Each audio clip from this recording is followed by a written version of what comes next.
বিয়ের চতুর্থ দিন যখন জানতে পারলাম আমার শ্বশুর শাশুড়ি আমার স্বামীর আসল বাবা মা নন, আমার মাথায় আকাশ ভেঙে পড়ল। আমি বরাবরই এই বিষয়টাকে ঘৃণা করি, অথচ সেই কিনা আমার ভাগে এসে জুটল। আমি কিছুতেই মানতে পারছিলাম না আমার স্বামী একজন পরিচয়হীন মানুষ, যার আসল বাবা মায়ের পরিচয় কেউ জানে না। দিন রাত চোখের জল নাকের জল এক করে কেটে যাচ্ছে। আমি বাবাকে অলরেডি জানিয়ে দিয়েছি এই সংসার আমি করব না, তারা যেন অতি দ্রুত এসে আমাকে নিয়ে যায়। স্বামী বেচারা আমাকে মোটেও ফেরানোর চেষ্টা করছে না, করবে বা কোন মুখে? তাছাড়া ফেরাতে চাইলেই ফিরবো নাকি?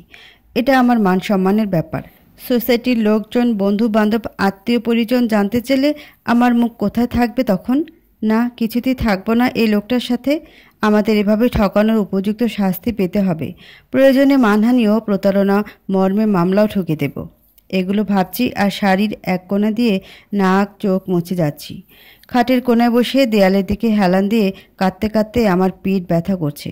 এমন সময় এক ট্রে ভর্তি নাস্তা নিয়ে রুমে ঢুকলো বাড়ির কাজের মেয়ে রুনা। আমার অগ্নির চোখে চোখ পড়তে রুনা কাপা হাতে বিছানার উপরে খাবারগুলো নামিয়ে রেখে দ্রুত ঘর থেকে প্রস্থান করলো। আমার স্বামীর এই লজ্জাজনক ঘটনা জানার পর থেকে বাড়ির লোকজনের সাথে আমার এ যাবৎ কয়েক দফা চেঁচামেচি হয়ে গেছে। তাই ভয়ে এখন আমার সামনে কেউ পড়তে চায় না। রাগে রীতিমতো আমার গা কাঁপছে। এক ঝটকায় ট্রেটাকে বিছানা থেকে মেঝেতে ফেলে দিলাম। ঝনঝন আওয়াজ করে স্টিলের বাটিটা আছড়ে পড়ল, সাথে কাচের গ্লাস আর কাপটাও ভেঙে কয়েক টুকরো হলো। ট্রে পড়ার শব্দে আমার শাশুড়িও মেজোজা দৌড়ে এলেন। তাদের দেখে আমার রাগ আরও চরমে পৌঁছল। খবরদার, কেউ রুমে ঢুকবেন না। আপনাদেরকে আমার অসহ্য লাগে। বেঈমান, প্রতারক, ছল চাতুরি করে একটা পরিচয়হীন ছেলেকে আমার ঘাড়ে গছিয়ে দিয়েছেন, আমার জীবন নষ্ট করেছেন। বের হন এই ঘর থেকে বলছি। খবরদার আর একবারও আসবেন না।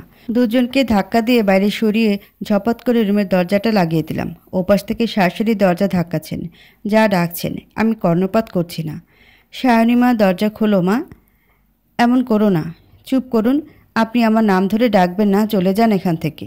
জায়ের করুণ কণ্ঠ ভেসে এলো। সায়নী বোন আমার, দরজাটা খোলো প্লিজ, একটা কথা শোনো। এত রাগ করো না, দরজাটা খুলে দাও প্লিজ। ভাবি, ডোন্ট ডিস্টার্ব মি। কেন এটুকু বুঝছেন না আপনারা? Leave me alone please. একটু পরে সব থেমে গেল। কানটা শান্তি পেল। বাবা কেন আসছেন এখনও বুঝতে পারছি না। ঘন্টা 2 হলো কল করে আসতে বলেছি, এখনও না এলে আমি একাই চলে যাব। ফোনটা হাতে নিতেই বাবার নম্বর ভেসে উঠল। কি ব্যাপার বাবা, এতক্ষণ লাগে আসতে? আমার দম বন্ধ লাগছে, জলদি এসে নিয়ে যাও। ওপাশে নিশ্চুপ মনে হলো। বাবা হ্যাঁ না কোনো উত্তর দিচ্ছে না। আমি রাগের সুরে আবারও জিজ্ঞেস করলাম, তুমি আসবে না? আমি একাই চলে যাব, ক্লিয়ার করে বলো। তোমার আসার দরকার নেই, আমিও তোমার মা আসছি। ফোনটা রেখে নিশ্চিন্ত হলাম। এই আজাব থেকে মুক্ত হওয়াটা জরুরি। এভাবে সংসার করা যায় না। তাছাড়া কদিন পর সন্তান হলে তাদেরকে বা কি বলবো? তাদের বাবার পরিচয় নেই, অসম্ভব। আমি আর ভাবতে পারছি না। সামনে আমার কত ব্রাইট ফিউচার পড়েছিল, অথচ বাবা মা তড়িঘড়ি করে বিয়ে দিয়ে দিলেন। প্রচণ্ড রাগে আমার চোখ লাল হয়ে গেছে। দরজায় আবার টোকার শব্দ। এবার আমার পরিচয়হীন স্বামী এসেছে। সে ঘরে ঢোকার আগে বা দরজা বন্ধ থাকলে আগে টোকা দেয়। আমার রাগ আরও দ্বিগুণ হলো। এই লোকটাকে আমার এখন একেবারেই সহ্য হচ্ছে না। কি সমস্যা, কি চান আপনি? বলেছি না এই ঘরে না আসতে। আপনার বাবা মা এসেছেন, দরজাটা একটু খুলুন প্লিজ। বাবা মা এসেছে শুনে দরজা খুলে দিলাম। আমাকে দেখে আমার স্বামী অপ্রস্তুত হয়ে পড়ল। আপনারা কথা বলুন, আমি আসছি বলে মাথা নিচু করে চলে যাচ্ছিল। আমি পেছন থেকে ডেকে বললাম, রুনাকে যেন ফ্লোর পরিষ্কার করে দিয়ে যেতে বলে। দেখলাম বাবা মায়ের মুখ বেশ গম্ভীর। শান্ত চোখে মেয়ে জামাইয়ের চলে যাওয়া দেখতে দেখতে আমার ঘরে প্রবেশ করলেন। এখানে বসো বাবা। মা, এখানে বসো তুমি। আসলে কাজের মেয়েটা নাস্তা রাখতে গিয়ে ফেলে দিয়েছে, এক্ষুনি পরিষ্কার করে দিয়ে যাবে। তোমরা কিছু মনে করো না কেমন? মেজের দিকে দেখিয়ে বললাম। মিথ্যে বলে নিজের দোষ ঢাকার চেষ্টা করো না মা। নিজের দোষটা অন্যের ঘাড়ে চাপানোর শিক্ষা তোমাকে আমরা দেইনি কখনো। আশা করব এটুকু সম্মানবোধ আছে তোমার। সরি বাবা, আসলে রাগের মাথায় তোমার ফ্লোরের অবস্থা দেখেই বুঝেছি। ব্যাখ্যা করতে হবে না, নাও নিজে পরিষ্কার করে ফেলো, কেননা দোষটা তোমার। কিন্তু বাবা, সায়নী মা আমার, কথা বাড়িও না। তুমি এ বাড়িতে বউ হয়ে এসেছো, কাউকে অর্ডার করে নিজেকে অহংকারী প্রমাণ করতে আসোনি। তাছাড়া তোমাকে আগেও বলা হয়েছে একজন মেয়ে একটা সংসারে অনেক দায়িত্ব নিয়ে ঢোকে এবং তার উচিত সেই দায়িত্বগুলো কিছুটা হলেও মেনে চলা। ফ্লোর পরিষ্কার করো। আচ্ছা বাবা, করছি। বরাবরই আমি কখনো বাবার কথার অবদ্ধ হওয়ার সাহস দেখাইনি। কেন যেন পারি না। বাবার গুরু গম্ভীর ব্যক্তিত্বই হয়তো এর কারণ। বাবা মা সবসময় আমাকে ভালো উপদেশ দেন, কিন্তু আমার কানে এগুলো বিষের মতন লাগে। এদিকে ততক্ষণে শাশুড়ি যা আর কাজের মেয়েটা এসে দাঁড়িয়ে আছে। বাবার কাছে মিনতি করছে যেন কাজটা রোনাকে করতে দেয়, কিন্তু বাবার সেই এক কথা, যেহেতু আমি আমার রাগের বশে ইচ্ছাকৃতভাবে ফ্লোর নোংরা করেছি, অতএব সেটা আমাকেই পরিষ্কার করতে হবে। শাশুড়ির ফ্যাল করে দেখা ছাড়া করণীয় কিছুই অবশিষ্ট নেই। এদিকে আমার এতটা রাগ হচ্ছে যা বলার ভাষা নেই। ফ্লোর পরিষ্কার করতে গিয়ে ভাঙা কাচের টুকরো লেগে আমার আঙ্গুল কেটে গেল অনেকখানি। যা ধরতে আসতে চাইলে বাবা ওখানেই দাঁড় করিয়ে আমাকে উদ্দেশ্য করে বললেন, কাজ শেষ করো। সংসার করতে গেলে ছোটোখাটো আঘাত সহ্য করতে হয়, সে তুলনায় এটুকু কিছুই না। আমার রীতিমতো চোখে পানি চলে এলো। শ্বশুরবাড়ির লোকদের সামনে বাবা কি না তার মেয়েকে এভাবে শাসন করে চলেছে। অনেক কষ্টে মেঝে মুছে পরিষ্কার করে দিলাম। যা তাড়াতাড়ি এসে আমার আঙ্গুলে ওষুধ লাগিয়ে একটা সাময়িক ব্যান্ডেজ লাগিয়ে দিল। এরপরে বাবা আমাকে নিজে হাত ধরে টেনে পাশে বসালেন। আমি কাঁদতে কাঁদতে গিয়ে বসলাম পাশে। বাবা কিছু বলার আগেই আমি কাঁদো কাঁদো মুখ নিয়ে দরজার কাছে দাঁড়িয়ে থাকা শাশুড়ি যা আর ওনার দিকে তাকিয়ে আবার বাবার দিকে তাকালাম। বাবা শান্ত পায়ে শাশুড়ির সামনে গিয়ে দাঁড়ালেন। বেয়ান, যদি কিছু মনে না করেন, আমরা সায়নের সাথে একটু আলাদা কথা বলতে চাই। আচ্ছা, আপনারা কথা বলুন। আমি আপনাদের জন্য নাস্তা পাঠানোর ব্যবস্থা করছি বলে শাশুড়ি মৃদু হেসে সবাইকে ইশারা করে চলে গেলেন। আমি এবার আরও গতিতে কাঁদতে শুরু করলাম। বাবা বিছানা অবধি আসার আগেই মাকে বললাম, বাবা, এটা ঠিক করেনি মা। আমি আর সহ্য করতে পারছি না। বিয়ের আগে কেন তোমরা আমাকে এ ব্যাপারে কিছু বলনি? মা মুখ খোলার আগে বাবা উত্তর দিলেন, এটা ভুল বললে মা। তোমার মনে পড়ে তোমার বিয়ের সপ্তাহ 2 আগে তোমাকে একটা আশ্রমে নিয়ে গিয়েছিলাম? হ্যাঁ মনে আছে, শিশুদের আশ্রম। তাদের দেখে তুমি কি বলেছিলে? আমি এবার চুপ হয়ে গেলাম। বাবা আমার এই কথাটাকে সত্যি ভেবে নিলেন। তুমি বলেছিলে যে মা বাবাগুলো এই নিষ্পাপ বাচ্চাদের ফেলে গেছে, আল্লাহ যেন তাদের এর চেয়ে উত্তম বাবা মা দান করেন। হ্যাঁ বলেছিলাম তো। এরপর তোমাকে আমি কি বলেছিলাম মনে আছে? তোমার মাথায় হাত বুলিয়ে বলেছিলাম, যদি কখনো তোমার জীবনে এই শিশুগুলোর মতো কোনো আশ্চর্য ঘটে তাহলে তুমি অবাক হবে না, বরং পরম ভালোবাসা দিয়ে সেই কষ্টকে ভুলিয়ে রাখবে। মনে পড়েছে বাবা? আর তুমি আমার এই কথার পরে সব কিছু অট্ট হাসিতে উড়িয়ে দিয়েছিলে। আমি তবুও তোমাকে বলেছিলাম, কখনো সত্যি যদি এমন কিছু ঘটে, ওটাতে সৃষ্টিকর্তা তোমার জন্য মঙ্গল রেখেছেন ভেবে তুমি তা হাসি মুখে মেনে নিবে। তুমি অন্যমনস্ক হয়ে বাঁকা হাসির মধ্যে আমার কথাগুলোকে মিশিয়ে ফেলেছিলে। অথচ সেই দিনেই তোমাকে আমি ছোট্ট আভাস দিয়েছিলাম। ভেবেছিলাম অন্তত তুমি তোমার মায়ের কাছে কিছু বলবে, কিন্তু আমি হতাশ হয়েছি এই ভেবে যে তুমি প্রকৃত অবুঝ ছিলে। তার মানে তুমি জেনে শুনে আমাকে ওনার সাথে বিয়ে দিয়েছ? তুমি জানো বাবা, আমার বড় ভাষ্যরাও পরিচয়হীন। এ তুমি কোথায় পাঠালে আমাকে বাবা? বলে আমি আরও করুণভাবে কাঁদতে লাগলাম। বাবা জবাব দিলেন, জেনে শুনে বললে ভুল হবে। বাবা মা হিসেবে একটা সন্তানের সর্বোত্তম মঙ্গলের জন্য যা কিছু প্রয়োজন আমরা কেবল তাই করেছি। বাবা একদম ভূমিকা করে কথা বলা পছন্দ করেন না। হায়, কি বোকা বনেছিলাম আমি! ইঙ্গিত পেয়ে বুঝতে পারিনি। যদি পারতাম তক্ষুনি সব পণ্ড করে দিতাম। আমি মায়ের বুকে আশ্রে পড়ে কাঁদতে লাগলাম। আমি তবুও এখানে আর থাকতে চাই না মা, আমাকে তোমাদের সাথে নিয়ে চলো। কেঁদো না মা, ধৈর্য রাখো। তোমার কি কোনো মতামত নেই মা? সারা জীবন দেখে এসেছি বাবা যা বলেছে সেটার উপরে তুমি টু শব্দটিও করনি। আজ অন্তত কিছু বলো। তোমার বাবা যা সিদ্ধান্ত নেবেন সেটাই আমার সিদ্ধান্ত ও চূড়ান্ত মতামত, এবং তিনি যা করবেন সবটাই তোমার ভালোর জন্য। আমি নিজেকে আর সামাল দিতে না পেরে বাবার পায়ে পড়ে গেলাম। বাবা প্লিজ আমাকে নিয়ে চলো। বাবা কোমল হাতে আমাকে উঠিয়ে বসালেন। মায়ের দিকে দেখিয়ে বললেন, তুমি কি জানো এই মহিলাটি কে? আমি স্বাভাবিক গলায় বললাম, আমার মা। হুম, উনি আমার স্ত্রী, সহধর্মিণী, আমার পরম বন্ধু। তুমি কি কখনো আমাদের মধ্যে ঝগড়া দেখেছ?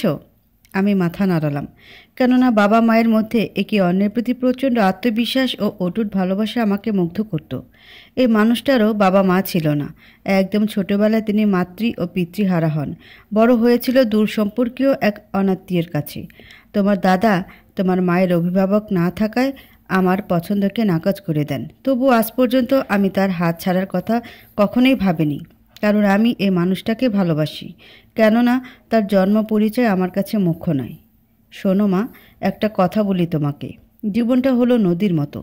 তুমি তাকে যদি বাঁকা পথে চালাও, সে এদিক সেদিক হয়ে বাঁকা পথে চলতে থাকবে। যদি তাকে সোজা পথে বইতে সহায়তা করো, সে সোজা পথেই চলবে। এর মানে হলো এই যে তোমার আজ একটা সংসার হলো, স্বামী হলো, একটা নতুন পরিবার হলো, সব কিছু ভালো পেয়েও তুমি সন্তুষ্ট নও। কারণ হলো তাদের জন্ম পরিচয়। এটাই এখন তোমার নিকট মুখ্য, যেটা তোমার মানসিকতাকে বাঁকাভাবে বোঝাচ্ছে। অথচ তুমি চাইলেই পারো এই কণ্টক থেকে বেরিয়ে একটা সুস্থ সংসার গড়তে, কিন্তু তুমি তা করছো না, বরং জটিলতা তৈরি করছো। বাবা, আমার কথা শেষ হয়নি মা। দরজায় নক করে রুনা এসে কিছু নাস্তা দিয়ে গেল। বাবা এক গ্লাস পানি খেয়ে কিছুক্ষণ নীরব হয়ে কী যেন ভাবলেন। দেখলাম মাও চুপ করে বাবার কথা সায় দিচ্ছে। আমার মনে হলো দুদিক থেকে ফেঁসে গেলাম। না পারবো বের হতে, না পারবো সহ্য করতে। বাবা আবার বলা শুরু করলেন, সায়নী। জি বাবা। এই 4 দিনে তুমি তো এই পরিবারকে দেখেছ, মানুষগুলো কি খুব খারাপ? আমার মুখের আওয়াজ কেমন বন্ধ হয়ে আসলো। বাবার সামনে আমার বানিয়ে বলা বা সাজিয়ে মিথ্যা বলার সাহস দেখানোটা স্রেফ বোকামি ছাড়া কিছু না। বাবা আমার মন ও চোখের ভাষা পড়তে পারেন। কেমন করে পারেন আমি জানি না। এই অলৌকিক ক্ষমতাটা আল্লাহ হয়তো বাবাকে দান করেছেন। তাই চোখ মুছতে মুছতে বলতে বাধ্যই হলাম, না বাবা, এই কয়দিনে তাদেরকে আমার খারাপ মনে হয়নি। তারা যথেষ্ট আন্তরিক এবং বিনয়ী, সেই সঙ্গে দয়ালু ভদ্র। আর রাতুল, তোমার স্বামীকে কি খারাপ মনে হয়েছে? বা তোমার সাথে এমন কোনো আচরণ সে করেছে যার জন্য তুমি তার ঘর ছাড়তে চাইছো? আমি তাকে সহ্য করতে পারি না বাবা। তাহলে কেমন করে তার সাথে সংসার করব? আমার বাচ্চাদের আমি কি বলবো তার পরিচয় সম্পর্কে? তোমার বাচ্চারা কি তোমার স্বামীর বাবা মায়ের পরিচয়ে পরিচিত হবে, নাকি তোমাদের পরিচয়ে? অবশ্যই আমাদের পরিচয়।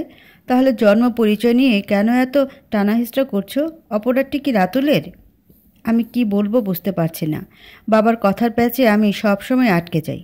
সত্যি দোষটা রাতুলের নয়, কিন্তু তারপরও আমি মেনে নিতে পারছি না। ঠিক করলাম যেভাবেই হোক আমি আজ যাবই, বাবাকে রাজি করাতেই হবে। যাই হোক বাবা, আমি আর এই সংসার করছি না। প্রয়োজনে আমি কাজ করে খাবো, তবুও থাকবো না এখানে।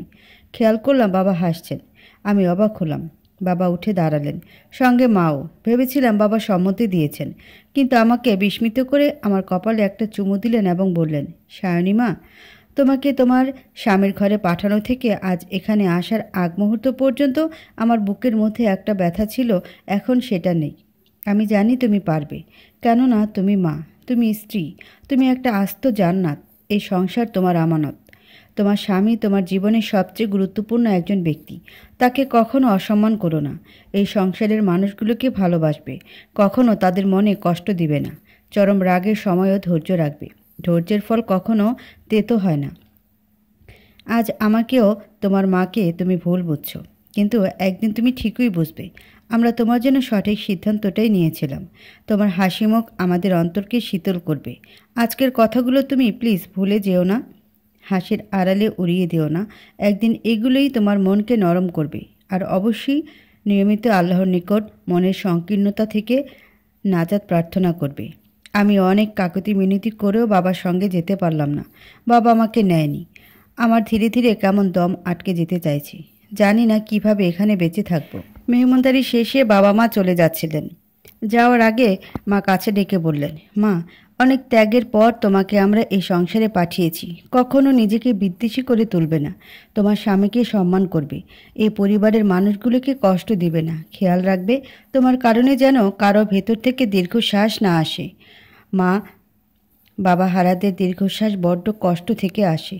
আমি বলবো না তুমি জোর করে মানিয়ে নাও, কারণ আমি চাই তুমি ভালোবেসে সবার সঙ্গে ভালো থাকো। তোমার মা বাবা দুজনেই আছেন, কিন্তু তাদের একজনও নেই।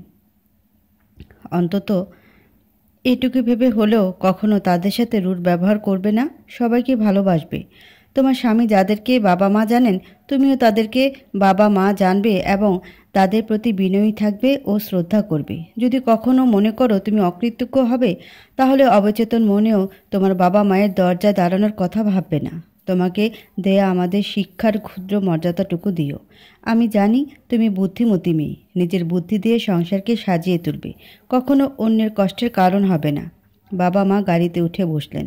আমি দরজায় ঠায় দাঁড়িয়ে তাদের চলে যাওয়া দেখছি, আর দেখছি তাদের পেছনেই আমার জন্য ফেলে যাওয়া একটা জবরদস্তিপূর্ণ সংসারের সূচনা। পেছন থেকে কারো মৃদু স্পর্শে আমি চমকে উঠলাম। হালকা গা কাঁপা দিয়ে ঘুরে দেখি শাশুড়ি আমার সহাস্যে দাঁড়িয়ে আছেন। ঠোঁটে হালকা হাসি ছড়িয়ে কপালে চুমু দিয়ে দিলেন। আমি তখনও কাঁদছি। সদর দরজা বন্ধ করে তিনি নিজে আমার হাত ধরে পরম স্নেহে ঘরে রেখে গেলেন। আমার তার হাত ছিটকে চেঁচামেচি করার ইচ্ছা হয়েছিল, কিন্তু বাবা মায়ের কথা মনে পড়তেই রাগটাকে দমিয়ে রাখলাম। দাঁতে দাঁত চেপে এইভাবে আরও 12 দিন কেটে গেল। এর মধ্যে আমার স্বামীর সাথে কেবল 2বার দেখা হয়েছে, সেটাও আমার অনুমতি সাপেক্ষে 5 মিনিটের জন্য আমার প্রয়োজনে। আমি একা থেকেছি, আর নিজের প্রতি নিজের খুব রাগ হয়েছে।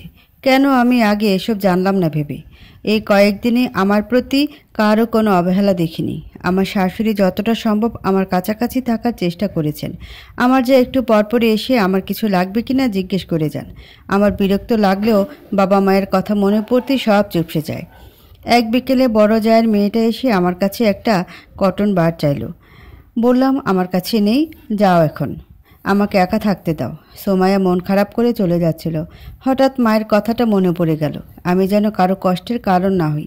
ততক্ষণে সোমায়াটা দরজার কাছাকাছি চলে গেছে। আমি সঙ্গে সঙ্গে ডাক দিলাম, একটু দাঁড়াও সোমাইয়া, আমার কাছে কটন বাড আছে, তবে একটু খুঁজতে হবে। তুমি এখানে বসো, আমি খুঁজে দিচ্ছি। 16 দিন পর আমি আমার লাগেজ খুলছি। বাবার বাসা থেকে আনা আমার সব জিনিসপত্র এর মধ্যে।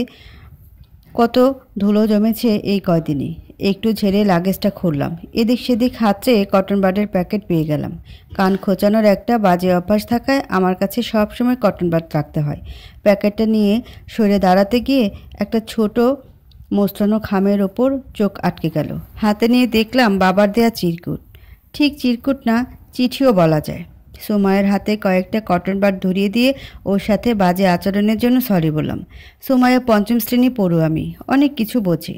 আমি কিছু মনে করিনি ছোটো মা, তোমার মন খারাপ তাই তুমি এভাবে বলেছ। মা বলেছে কারো দেওয়া ছোটোখাটো কষ্টকে মনে রাখতে নেই, মন ভালো হলে সব ঠিক হয়ে যাবে। বলেই সোমায়া চলে গেল। আমি অবাক হলাম, এইটুকু মেয়ে এত সুন্দর করে এতগুলো কথা বলে গেল, আর আমি এত বড় হয়ে সামান্য রাগটাকে সামলাতে পারছি না। চিরকুটটা খুলে আমি সবচেয়ে বেশি আশ্চর্য হলাম। এবার আমার আফসোস আরও 3 গুণ বেড়ে গেল যখন বুঝতে পারলাম বাবা আমাকে আগেই আমার স্বামী ও তার পরিবার সম্পর্কে জানিয়েছিলেন। খামের ভেতরের চিঠিটা খুলে মায়ের কাছে কল দিয়ে জানতে পারলাম আমাকে ছেলেপক্ষ দেখে যাওয়ার দিন রাতেই বাবা আমার টেবিলের উপরে এই খামটা রেখে যান, অথচ আমি বাজে কাগজ ভেবে মুড়িয়ে ময়লার ঝুড়িতে ফেলে দিয়েছিলাম। সরাসরি বললে রিয়েক্ট করব ভেবে চিঠি লিখিয়ে আমাকে জানিয়েছিলেন, কিন্তু হায় আফসোস আমি এটাও দেখিনি। প্রিয় মা আমার, আমি জানি তুমি তোমার নতুন জীবন নিয়ে অনেক স্বপ্ন বুনছ। আমি তোমার প্রতি কৃতজ্ঞতা জানাচ্ছি, কেননা আজ পর্যন্ত তুমি কখনোই আমার ও তোমার মায়ের কথার অবাধ্য হওনি। তুমি আমাদের উপর এই বিশ্বাসে আশ্বস্ত ছিলে যে আমাদের সিদ্ধান্তের চেয়ে তোমার নিকট আর কারো সিদ্ধান্ত তোমার জন্য কল্যাণকর নয়। কিন্তু তোমাকে এই চিঠি লেখার কারণ একটাই, আজকের সিদ্ধান্ত তোমার জীবনের সবচেয়ে গুরুত্বপূর্ণ সিদ্ধান্ত হবে যা তুমি নেবে। আজকে যে পরিবারটি তোমাকে তাদের পুত্রবধূ করার জন্য সম্মতি জানিয়ে গিয়েছেন, তুমি জানো তাদের 3টি সন্তান, কোনো কন্যা সন্তান নেই। তারা নিঃসন্তান ছিলেন। দীর্ঘ 27 বছরের দাম্পত্য জীবনে তাদের একটি সন্তানের ডাক শোনার সুখকর দিন থেকে তারা বঞ্চিত হয়েছেন। তুমি যখন মা হবে তখন বুঝতে পারবে এই অনুভূতি। যখন তারা জানতে পারলেন তাদের সন্তানের আশা ছেড়ে দিতে হবে, তখনই তারা সিদ্ধান্ত নিলেন পালিত সন্তানের বাবা মা হবার, যাদের তারা কোনো রূপ দ্বিধাগ্রস্ত করবে না, বরং বাবা মায়ের উপর সন্তানের সম্পূর্ণ হক তাদেরকে দেয়া হবে। এরপর একটি আশ্রম থেকে সদ্য জন্মানো একটি শিশুকে তারা নিজেদের কাছে নিয়ে এলেন। সন্তান স্নেহে বড় করতে লাগলেন তাদের সবটুকু মমতা দিয়ে, যাকে তুমি বড় ভাসুর বলে জানবে। এরপরে সেই শিশুটির একাকিত্ব দূর করতে তারা একে একে আরও 2টি পুত্র সন্তান পর্যায়ক্রমে একই আশ্রম থেকে নিয়ে এলেন।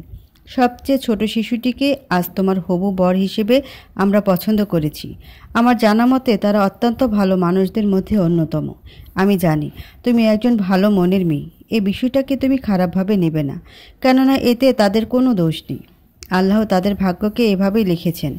আমার বিশ্বাস তুমি তাদের এই বিষয়টা বুঝবে এবং তাদের পরিবারে পরম সুখী দিন যাপন করতে পারবে। তোমার কাছে এই গুরুত্বপূর্ণ বিষয়টা পরিষ্কার করতে চাই, যাতে করে পরবর্তীতে তোমার মধ্যে কোনো দ্বন্দ্বের সৃষ্টি না হয়।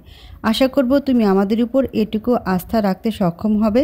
তোমার কোনো পছন্দ অপছন্দ থাকলে কোনোরূপ দ্বিধা ছাড়াই নির্ভয়ে অবশ্যই আমাদের জানাবে। আমার কাছে লজ্জাবোধ করলে তোমার মায়ের নিকট বলবে। আমি চাই না তুমি তোমার মনের বাইরে গিয়ে কিছু করো। 2-1 দিনের মধ্যে তোমার মতামত দিও, তাহলে আমরা সম্পর্কটাকে আগাবো, নয়তো না। আমরা অপেক্ষা করছি। তোমার নীরবতাকে আমরা সম্মতি ধরে নেব, তাই মতামত দিও। ইতি, তোমার বাবা। আমি কি বলবো, কি করব, কিছুই বুঝে উঠতে পারছি না। আমার ছোট্ট একটা অসতর্কতার কারণে আজকে আমার এই অবস্থা সহ্য করতে হচ্ছে। যত দিন যেতে লাগলো আমার স্বামীর প্রতি আমার বিরক্তি আসতে লাগলো। কেন যেন তাকে দেখা মাত্রই আমার প্রচণ্ড রাগ হয়। বিয়ের 2.5 মাস চলছে। জোরপূর্বক হলেও সমাজের খাতিরে আমাকে আমার স্বামীর সঙ্গে একই ঘরে থাকতে হচ্ছে, তাও কেবল রাতটুকু। বাকি সময় তিনি বাইরে থাকেন।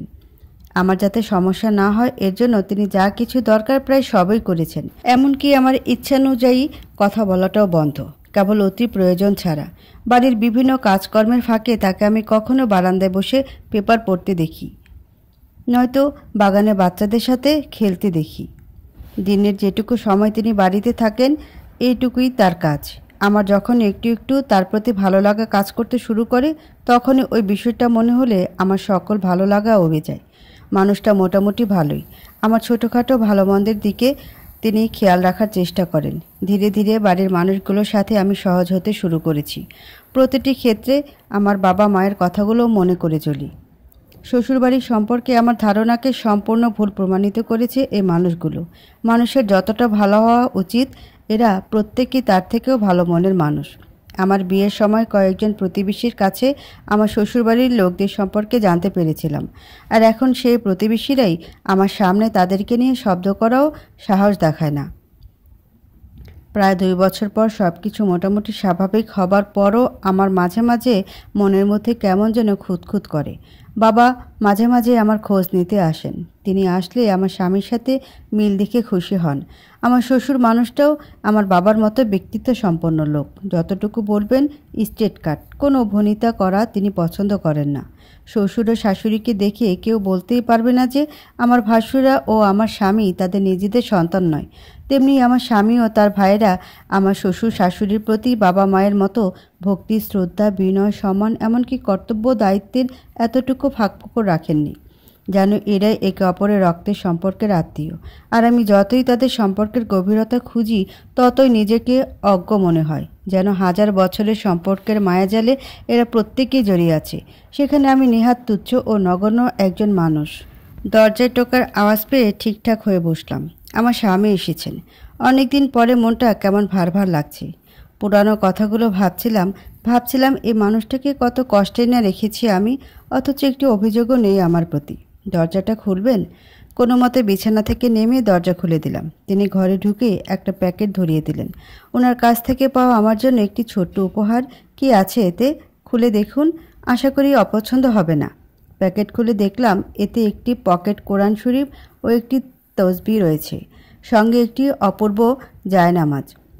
আমার মনটা ভালো হয়ে গেল। তিনি আমার দিকে তাকিয়ে মুচকি হাসলেন। আমার কেমন লজ্জাবোধ হচ্ছে। পছন্দ হয়েছে? জি। তো হঠাৎ এগুলো আনার কারণ? তিনি পাঞ্জাবির হাতা ঠিক করতে করতে আমাকে 1 গ্লাস পানি দিতে বললেন। এবার বলুন, আপনাকে আমার কিছু বলার আছে, বলুন। দেখলাম তিনি ঘামছেন, সাথে কেমন কাচুমাচু করছেন। হয়তোবা যেটা বলতে এসেছেন সেটা বলার জন্য তিনি প্রস্তুত নন। কি বলতে চেয়েছেন বলুন? তিনি নিচু সুরে বললেন। আমি আমার মা বাবাকে খুব ভালোবাসি। নিজের মা বাবা থাকলে যতটা বাসতাম তার থেকেও বেশি। আপনার বাবা বিয়ের সময় আপনাকে আমার হাতে তুলে দিয়ে বলেছিলেন আপনাকে যেন কখনো কষ্ট না দিই। সেই কথা রাখতেই আপনার আশেপাশে থাকি। আপনি কি বিরক্ত হন? বাবা কি আর কিছু বলেননি? বলেছে আপনার দিকে খেয়াল রাখতে এবং মিলেমিশে থাকতে। এগুলোর সাথে উপহারের সম্পর্ক কি? যখন থেকে আমার জ্ঞান হয়েছে আমি তাদেরকেই বাবা মা জেনেছি।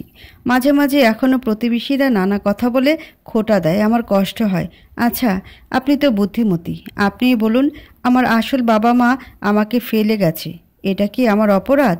আমার ভাইদেরও বাবা মা নেই। জানেন, আমরা যখন রাতে ছাদে যেতাম 3 জনেই কাঁদতাম। লোকের কথায় কত কিছুই হয়। অঢেল সুখের রাজ্যেও ফাটল ধরে। আপনাকে অসুবিধায় ফেলে দিলাম। আসলে বিয়েটা হুট করে হয়ে গেল, কিছু বুঝে ওঠার আগেই। বিয়ের রাতে নাকি বউকে কিছু দিতে হয়, আমি তো সেই সুযোগ পাইনি, তাই আজকে দিলাম। মা বলেছে আজ নাকি আমার জন্মদিন। তাই আজ আপনার জন্মদিন? ইস, আগে বলবেন না। এখন কি দেই আপনাকে বলুন তো? আমাকে কিছু দিতে হবে না। আপনাকে একটা অনুরোধ করতে চাই, বাবা মাকে প্লিজ কখনো কষ্ট দিবেন না। তারা অনেক কষ্ট করে আমাদেরকে মানুষ করেছেন। তাদের প্রতি আমার কৃতজ্ঞতার শেষ নেই। আপনি চিন্তা করবেন না, আমি ততটাও খারাপ নই। জি ধন্যবাদ। শুধু ধন্যবাদ মানে? এই যে আমাদের বিয়ের বয়স এতদিন হলো, কখনো ওই কথাটা বলেছেন? কোন কথা? ভালোবাসি। তিনি চুপ হয়ে গেলেন। বললেন, বলবো যেদিন মন থেকে বুঝবো আমরা একে অন্যের। ধীরে ধীরে এরকম ছোট ছোট আলাপচারিতার মধ্য দিয়েই শুরু হয়েছিল আমাদের স্বামী স্ত্রীর প্রকৃত সম্পর্ক। এতদিন যে ভুলের মধ্যে ছিলাম তা আস্তে আস্তে কেটে যেতে লাগলো, কিন্তু কখনো ভালোবাসি আর বলা হয়ে ওঠেনি। হঠাৎ ফোনের শব্দে চমকে উঠলাম। অতীতের স্মৃতিতে হারিয়ে গিয়েছিলাম। মুখে মুচকি হাসি ছড়িয়ে ফোন হাতে নিয়ে দেখি মা কল করেছে। অনেক দিন পরে মায়ের কল। হ্যাঁ, দেখতে দেখতে 3 বছর কেটে গেছে, অনেকগুলো দিন। সায়নী মা, কোনো খোঁজ খবর নাই? কেমন আছো? আলহামদুলিল্লাহ ভালো আছি মা, তোমরা কেমন আছো? এই তো আমরাও আছি। কি করছিলে? কিছু না, বসে আছি। তারপর মা, অনেক দিন তো হলো, মা ডাক শুনতে ইচ্ছে করে না? শুনে লজ্জা পেলাম। সত্যি তো, কেমন করে সময় গেল টেরই পাইনি। একটা সন্তান দরকার, সময় হলেই হবে। মা, বাবা কেমন আছে? মায়ের সাথে দীর্ঘদিন পরে অনেক গল্প করলাম। বোঝালাম আমি এখন বেশ সুখী। রাতুলও বাবা হবার ইচ্ছে প্রকাশ করলেন যখন তাকে বললাম আমি মা হতে চাই। দীর্ঘ 6 বছর পরেও যখন সন্তান হবার কোনো সম্ভাবনা দেখছি না, বান্ধবী আত্মীয় পরিজন আমাকে উপহাস করা শুরু করলো। আমার স্বামীর সমস্যার কারণেই নাকি আমার আজ এই দশা। তারা আবারও বারবার আমাকে মনে করিয়ে দিতে থাকলো, একজন জন্ম পরিচয়হীন পুরুষের থেকে আর কি আশা করা যায়। সম্পূর্ণ ভিত্তিহীন কথা হলেও এত বছর পরে আবারও পুরনো ক্ষতটা সতেজ হয়ে উঠল। ধীরে ধীরে আমি বিশ্বাস করতে শুরু করলাম এর জন্য আমার স্বামী রাতুলই দোষী। একটা সন্তানই তো চেয়েছি। আমার মানসিক বিপর্যয় ঘটেছে। একটু আগে রাতুলকে যা নয় তাই বলেছি। আজকে প্রথম রাতুলের রাগ দেখেছি, তবে আমার রাগ ছিল তার চেয়ে দ্বিগুণ, যাতে পারিপার্শ্বিক উপহাসের দাগ মিশে আমার হৃদয়কে বিক্ষত করে দিয়েছে। তোমাকে আমার সহ্য হচ্ছে না। একটা সন্তান দিতে পারো না? আবার কথা বলছো? সবাই ঠিকই বলে, যার জন্মেরই ঠিক নেই সেই সন্তান না হবার কষ্ট কি বুঝবে? এত বড় কথা বলতে পারলে সায়নী? এতদিন পরেও তুমি আমার প্রতি ঘৃণা পুষে রেখেছ। রাখতে চাইনি, বাধ্য হয়েছি। তোমার মতো একটা অক্ষম স্বামীর ঘর করতে চাই না আমি। এসব কি বলছো তুমি? আস্তে কথা বলো প্লিজ। কেন আস্তে বলবো? নিজের দোষ ঢাকতে চাও? অনেক সহ্য করেছি, 6টা বছর হয়ে গেল। আমি এতদিন চুপ করে সহ্য করেছি। শোনো সায়নী, সন্তান দেওয়ার মালিক তো আল্লাহ। তিনি যদি না দেন তো আমরা কি করতে পারি? তাছাড়া তুমি আমাকে অযথা দোষারোপ করছো, মিথ্যা অপবাদ দিচ্ছ। তুমি আমাকে কষ্ট দিয়েছ। হ্যাঁ, বাবা মায়ের জন্য শুধু পড়ে আছি, না হলে সেদিন আমাকে কেউ আটকাতে পারতো না। চুপ করো সায়নী, তুমি কেন এরকম করছো? সমস্যা তো অন্য কোথাও হতে পারে। তুমি একতরফা কেন আমাকে দোষারোপ করছো? তো আমার কি করা উচিত? আমাদের ঝগড়া শুনে শাশুড়ি এলেন। আমি রাগ সামলাতে না পেরে তাকে অনেক কিছু বললাম, কিন্তু ভাবতে পারিনি আজ প্রথম রাতুল আমার গায়ে হাত তুলবে, তাও ওর পালিত মায়ের কারণে। খবরদার বলছি সায়নী, আমাকে যা খুশি বলো, কিন্তু আমার মা সম্পর্কে কোনো বাজে কথা তুমি বলবে না। তোমাকে বারবার বলেছি একতরফা দোষ দিবে না। সমস্যা তো তোমারও থাকতে পারে। মানে আমরা কালই ডাক্তারের কাছে যাব, চেক আপ করাবো। যদি আমার সমস্যা ধরা পড়ে কথা দিচ্ছি আমি তোমাকে আটকাবো না। তুমি যে কোনো সিদ্ধান্ত নিতে পারবে। মাঝখান থেকে বড় যা চলে এলেন, বললেন যদি সায়নীর সমস্যা পাওয়া যায় তখন কি করবে সায়নী? আমি নিশ্চুপ হয়ে গেলাম। যদি সত্যি এমনটা হয়? না না, আমার জীবনের সবচেয়ে কালো অধ্যায় হবে এটা। একটা নারীর মা না হতে পারার অক্ষমতা কিছুতেই সহ্য করার মতো না। বললাম, আপনাদের ছেড়ে, আমার স্বামীর জীবন থেকে এই সংসার ছেড়ে চলে যাব। না, তোমার সমস্যা পাওয়া গেলে আমি যে সিদ্ধান্ত নিব সেটাই হবে। রাজি আছো? আমার স্বামী বললেন। ইচ্ছা না হলেও সম্মতি দিলাম। মা হবার তাড়না আমাকে কুরে খাচ্ছে। মায়ের কথাটা বারবার মনে পড়ছে। কারো কষ্টের কারণ হবে না, কিন্তু মনে হচ্ছে আমি আজ নিজেই নিজের কষ্টের কারণ। টেস্টের রিপোর্ট দেওয়ার সময় হয়েছে। বাড়িতে কাউকে না বলেই হাসপাতালে চলে এসেছি। গা হাত পা ঠান্ডা হয়ে গেছে। রাতুলের রিপোর্ট সত্যি নেগেটিভ এলে ও সেটা জানতে পারলে ভীষণ কষ্ট পাবে। এই বছরে আমার স্বামীকে আমি অজান্তে অনেক ভালোবেসে ফেলেছি। আমি ওকে ছেড়ে যেতে পারবো না। হাজার কষ্ট হলেও আমি তার পাশে থাকতে চাই। আমি তার কষ্টের আরও একটা কারণ হতে চাই না। ভাবতে ভাবতেই ডাক্তারের কাছে রিপোর্ট এলো। সায়নী আরাফাত, আপনি? জি আমি। আপনার হাজব্যান্ড আসেনি?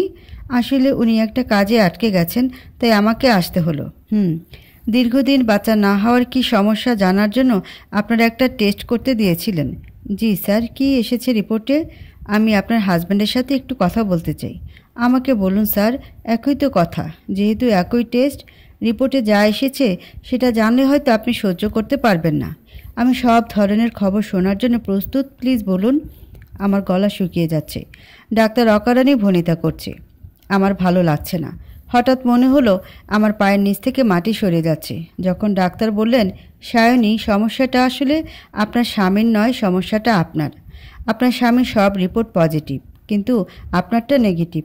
আপনি কখনই মা হতে পারবেন না, যেটাকে আমরা সাধারণত বন্ধা বলে থাকি। কিছু ভেঙে যাওয়ার শব্দ পেয়ে ঘুরে তাকালাম। রাতুল এসেছে। ডাক্তারের শেষ কথাটা সে শুনে ফেলেছে। আমার কথা বলার শক্তি হারিয়ে গেছে। রাতুলের সাথে একটা কথাও না বলে চুপচাপ চেম্বার থেকে বেরিয়ে এলাম। রাস্তায় এলোমেলো হাঁটছে দেখে রাতুল খপ করে আমার হাতটা তার হাতের মুঠোয় নিয়ে সারা রাস্তা আমাকে পাহারা দিতে দিতে বাড়ি নিয়ে এলো। বাসার সবাই আমাদের জন্য অপেক্ষা করছে। সবার উৎসুক দৃষ্টি পেরিয়ে কাউকে কিছু বলার সুযোগ না দিয়ে রাতুল টেনে আমাকে ঘরে এনে দরজা বন্ধ করে দিল। আমার কোনো অনুভূতি কাজ করছে না। রাতুল অনেক চেষ্টা করছে আমাকে কথা বলানোর জন্য। শেষমেশ হাউমাউ করে কাঁদতে কাঁদতে রাতুলের বুকে আশ্রে পড়লাম।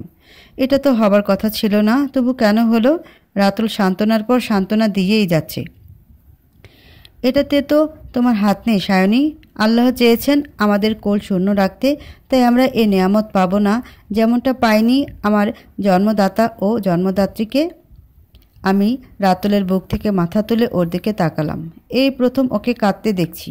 কি ভীষণ তৃষ্ণার্ত আমাদের অন্তর, চোখ কান শুধু একটা সন্তানের জন্য। রাতুল আমাকে ঝাপটে ধরে রেখেছে। বলল, কি বলেছিলাম মনে আছে? তোমার রিপোর্ট নেগেটিভ হলে আমি যা বলবো তাই হবে। আজকে আমার আর কিছু চাওয়ার নেই। যা ছিল সব নিঃশেষ হয়ে গেছে। আমাকে ক্ষমা করো তুমি। কিছুই শেষ হয়নি। আমরা বাবা মা হব। আমি বিস্মিত হলাম। তুমি শুনলে না আমি বন্ধা? আমরা কি পারি না আরেকটি পরিচয়হীন শিশুর জন্য পরিচয় তৈরি করে দিতে, যেন সেও একদিন মাথা উঁচু করে গর্ব করে বলতে পারে, তুমি আমি তার বাবা মা। আমি বাবাকে কল দিলাম। বাবা রিসিভ করলেন। বাবা, কেমন আছো মা? ভালো আছি বাবা।